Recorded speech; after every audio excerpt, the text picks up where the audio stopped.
Hi friends! Welcome back to my channel, Mami Chamini Vlogs. So for today's video, umattend po kami ng aking baby, si Miko, sa primary activity na Easter egg hunting. So medyo nag-advance sila kasi nga baka yung mga bata ay magbakasyon dahil mahaba nga ang bakasyon nila for Holy Week.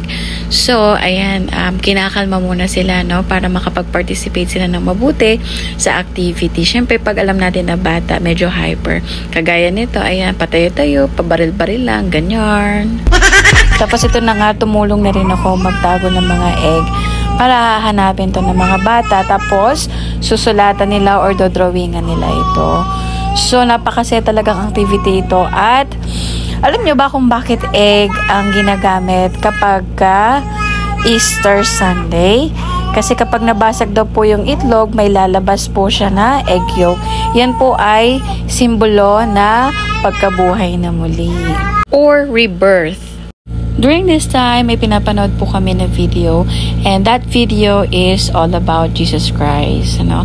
And maganda dito sa simbahan ni Jesucristo ng mga banal sa huling araw, at the early age po ng mga bata, ipinapakilala na si Jesucristo sa mga bata, ano, para mas makilala na at mabuild na yung kanilang faith or pananampalataya.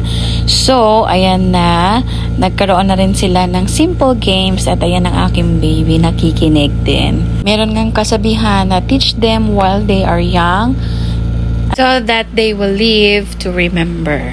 So, may we remember the true essence of Holy Week, ano? It's all about the atonement of Jesus Christ, and He saved us. He is our Savior and Redeemer, and He loves us. He atoned our sins so that we can be together forever. So thank you very much for watching, and I hope you like it. Bye! See you next time. Have a great day.